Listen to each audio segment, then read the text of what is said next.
तीसरा प्रत्यय है जो लुंग लकार में लगता है, जिसको कहते हैं साक इट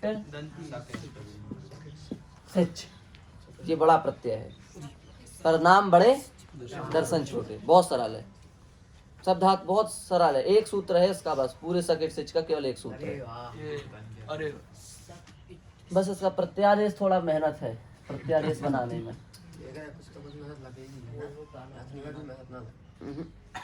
ऐसा नहीं हो सकता। ऐसा करवा दिया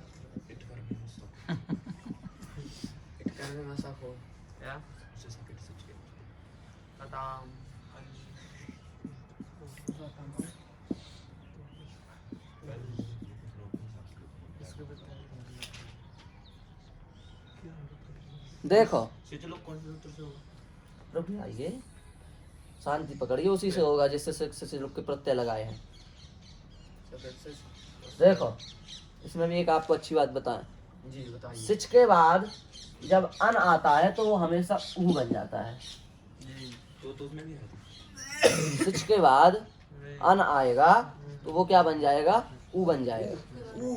ऊ सक इट सिच।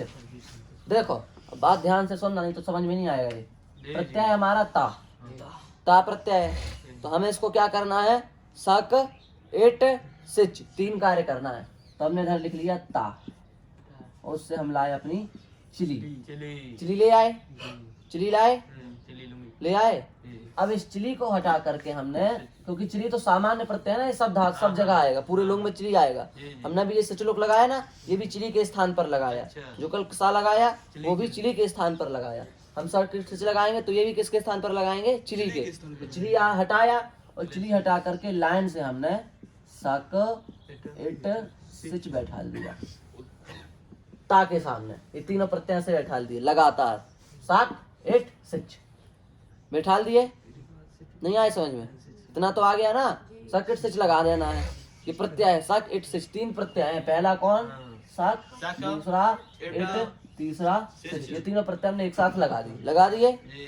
ठीक है, क्यों मिटा दे, इधर लिखते हैं। देखो सक का बचेगा सा, ठीक, ये अनुनासिक है, ये चला जाएगा, ये चला जाएगा। सक का बचेगा सा, इट में टा चला जाएगा, इट की बचेगी ई। सच में सा ई चले, चार सा ई चले जाएंगे, क्या बचेगा? सा। इतना बन गया।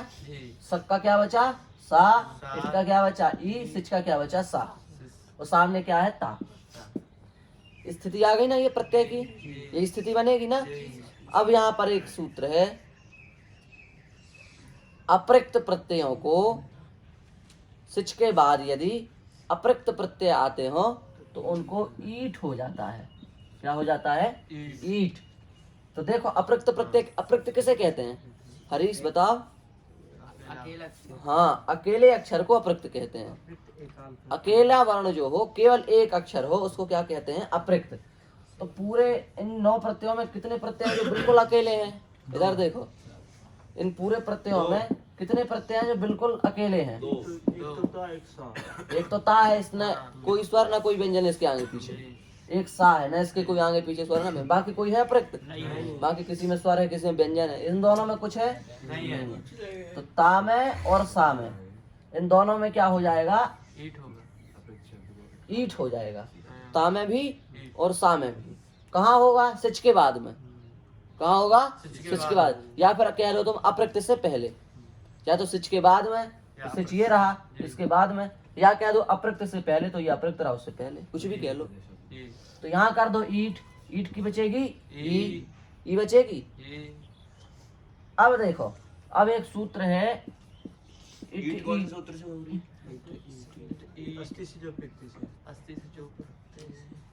अस्ति से जो प्रत्यय से होता है ईट, और एक सूत्र है इट ईटी। क्या सूत्र है? It ET. इट के बाद यदि ईट आए तो इट और ईट के बीच में जो फंस जाए उसका काम तमाम। इट ये है, इट और ईट के बीच में फंसे सा को उड़ा दिया गया। दोनों ने मिलके मार डाला इसको। दो ईट के बीच में कोई आएगा तो क्या होगा? हाँ, ईट बच गया। तो अब ये हो गई ना स्थिति, ये हो गई ना, सा तो भाग गया, अब ये हो गई। अब ये और इन दोनों में कर दो दीर्घ, इन दोनों ने बीच के व्यवधान को तोड़ करके और एक हो गए ये दोनों, तो बन गया ई। और इधर क्या है सा, उधर क्या है ता, यही तो है। इन दोनों अब मिला दो इन सबको, तो क्या बन गया? शीत बन गया। तो संदेह इसमें, तो संदेह, यही संदेह है, संदेह नहीं होगा। देखो हम एक बार और दिखा देते हैं आपको। सबसे पहले प्रत्यय क्या था हमारा? ता। इस प्रत्यय पे हमने क्या लगा दिया? सा के इट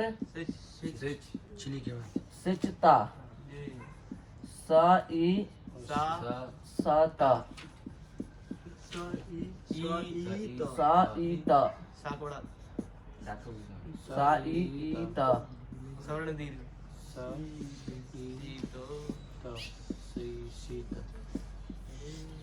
ये स्वरूप बना प्रत्यय का, बना पूरा देखा ना भी अपन ने, समझ में आया?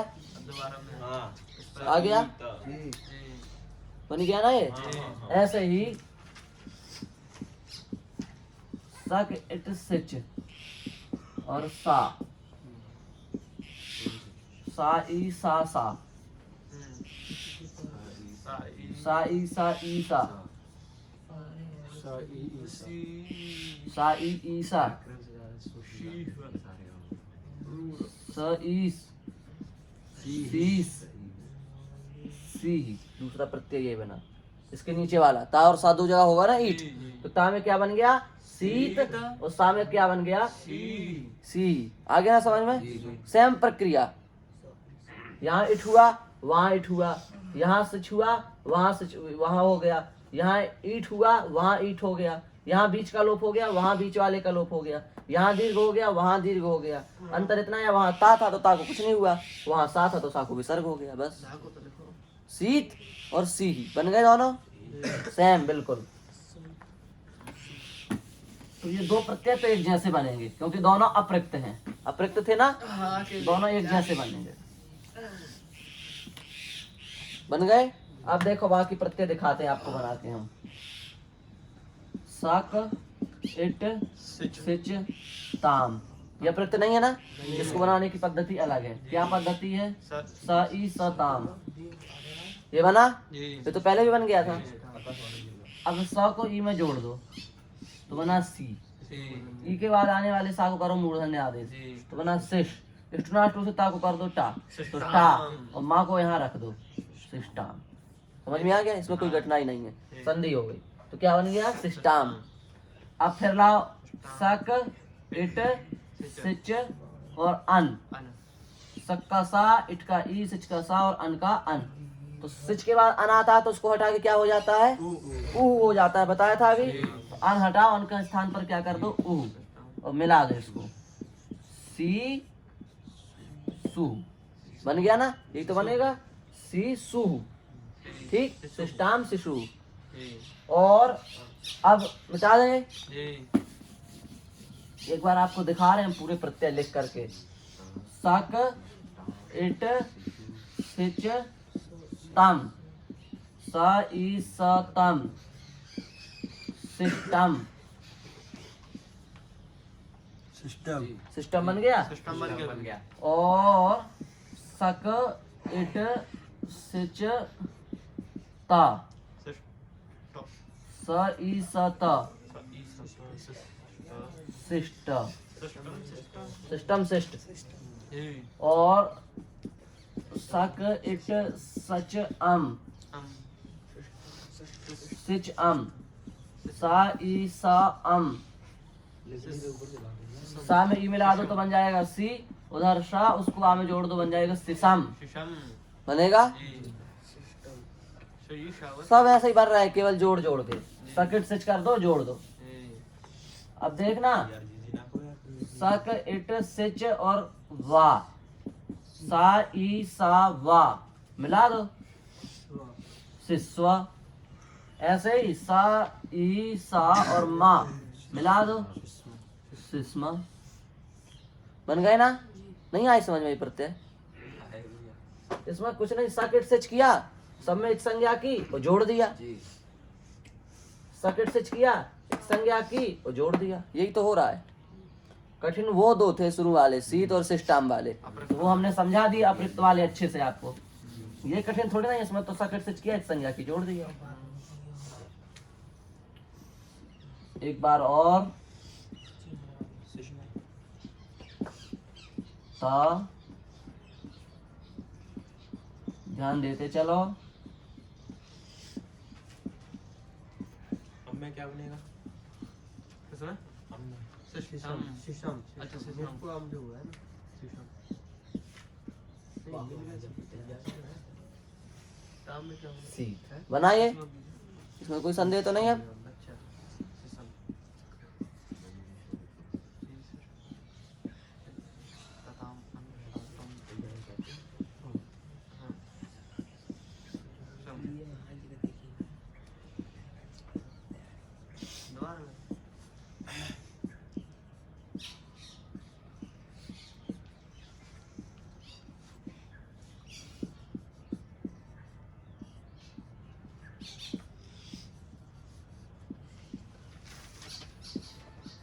ये शुरू वाले कठिन थे, हमने दोबारा बना के आपके सामने लिख दिए।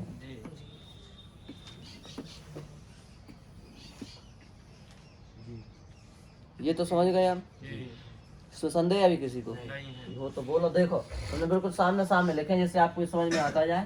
तो बिल्कुल एक जैसा काम हो रहा है दोनों तरफ, बिल्कुल बराबर चल रही है गाड़ी, बिल्कुल ये और यूं,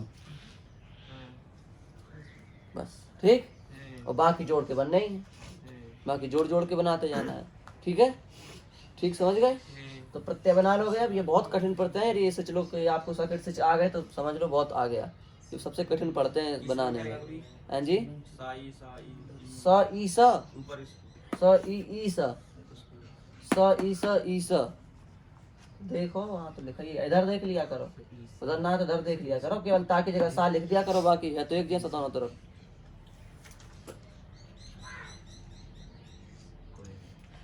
अब ये तो बन गए प्रत्यय। अब ये समझो कि ये प्रत्यय जो है ये कितनी धातुओं से लगेंगे। ये प्रत्यय कितनी धातुओं से लगाने हैं, ये बात है एक। उसके लिए एक सूत्र है आपके सामने, यम रम नमाताम सक्ष। नमाताम नमाताम सक्ष। सक्च। यम रम नमाताम सक्च।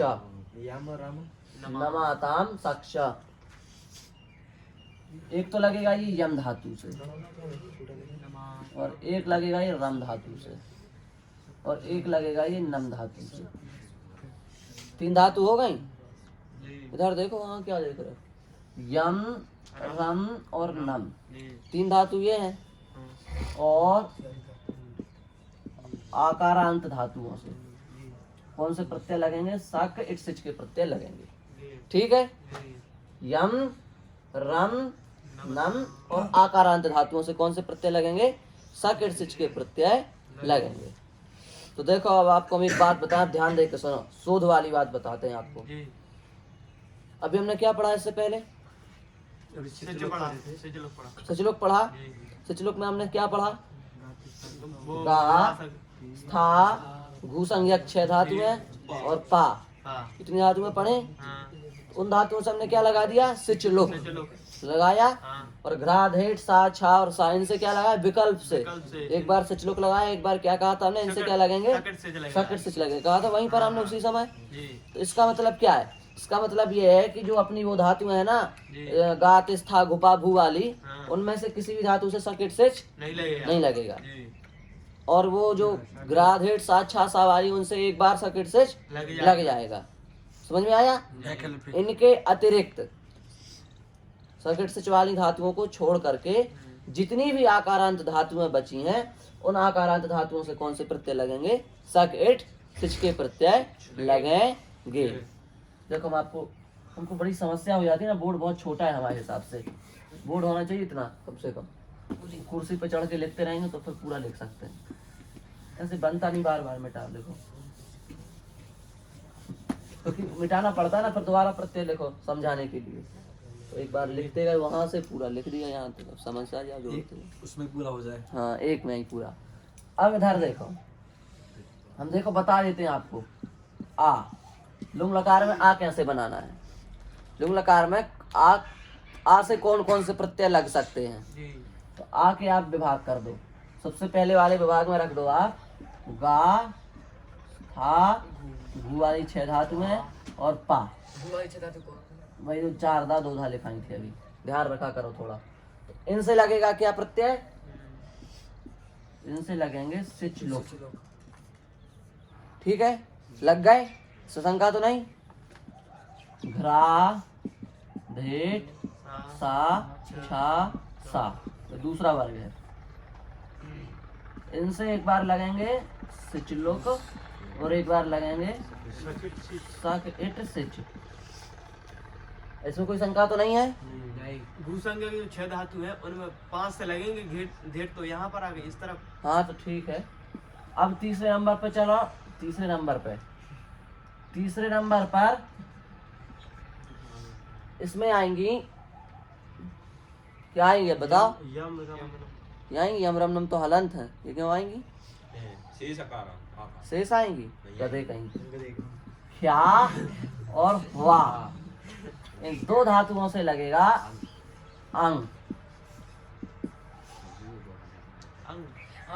इनको छोड़ कर अंग अब पढ़ा नहीं ना आपने, अंग अभी पढ़ा नहीं, पढ़ाएंगे आगे। अंगला प्रत्यय अंग है, सकिट सिच के बाद अंग आएगा, अंगला ही आएगा सकिट सिच के बाद अंग। और इसके बाद शेष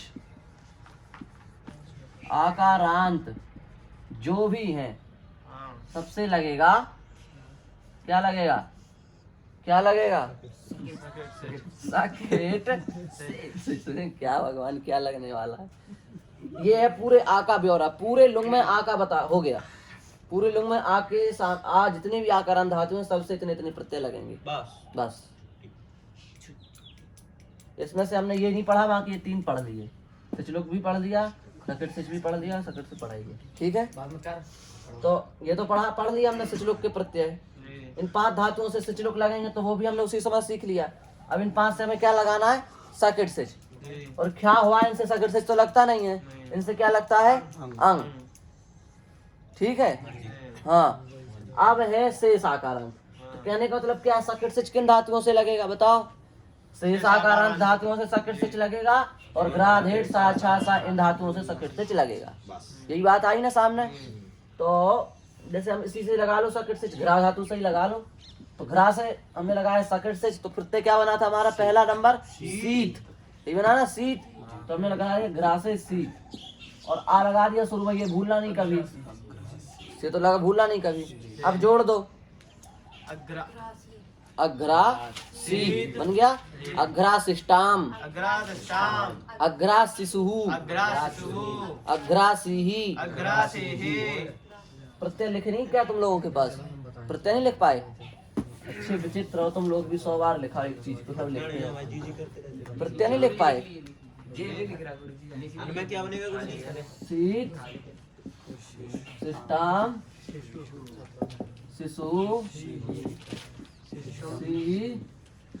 सिस्टम, शिष्ट, शिशम, शिष्ट, शिष्म। ये प्रत्यय है सकिट सिच के, जो हमने अभी बनाना सिखाए हैं आपको। तो इनसे लगा दे। यदि हम बनाना ना सिखाए प्रत्यय तो बहुत सरल हो जाए प्रक्रिया। यदि बने बनाए दे दें बचेगा क्या फिर? पर हम इसलिए बनवा दे रहे हैं कि फिर बार बार का वो ना हो, खुल जाए विषय एक बार। नहीं तो यदि हम सीधे प्रत्यय लिख के कहें कि इन धातुओं से लगा तो आपको खेल जैसा है। लगा दो, क्या है? घ्रा से लगाओ, अग्रासित, अग्रासिष्टाम, अग्राशिशु, अग्रासिही, अग्रासिष्टम, अग्राशिष्ट, अग्राशिशम, अग्राशिष्व, अग्राशिष्म, अयासीत, अयासिष्टाम, अयाशिशु, अयासीही, अयासिष्टम, अयाशिष्ट, अयाशिशम, अयाशिस्व, अयाशिस्म। ठीक है, क्या समझ गए? हाँ, अब इतना अपना हो गया ना? ये या धातु से जो लगाई गई, या धातु कहाँ है? शेष में आ गई तो इसलिए लग गए। वो तो उसमें सकिट सिच लगेगा ना। ये अमरमना वाला सूची का कहता है। समझ गया। कुछ नहीं, यम रम नम और आज से सकिट सिच लगते हैं आकारांत धातुओं से। ठीक, तो अब बचे ये, इनसे भी लगा लो। यम, रम नम, ये तो आकारांत नहीं है ना, ये तो अलग से है, इनसे लगा लो। अयम शीत, यम है ना, यम जाना है क्या, तो आ लगा। अयम शीत, अयम शिष्टाम, अयम शिशु, अयम सिहि, अयम शिष्टम, अयम शिष्ट, अयम शिशम, अयम शिष्यो, अयम शिष्म। अनम शीत, अनम शिष्टाम, अनम शिशु, अनम सिहि, अनम शिष्टम, अनम शिष्ट, अनम शिशम, अनम शिष्यो, अनम शिष्म। ये हो गया। रम धातु के व्यंग परिवर्तन। अब रम है, रम, हाँ तो रम जो है, इससे आप सामान्य धातु पाठ खोलोगे तो उसमें बनता है रमते, आत्मनिपदी रमते, जी।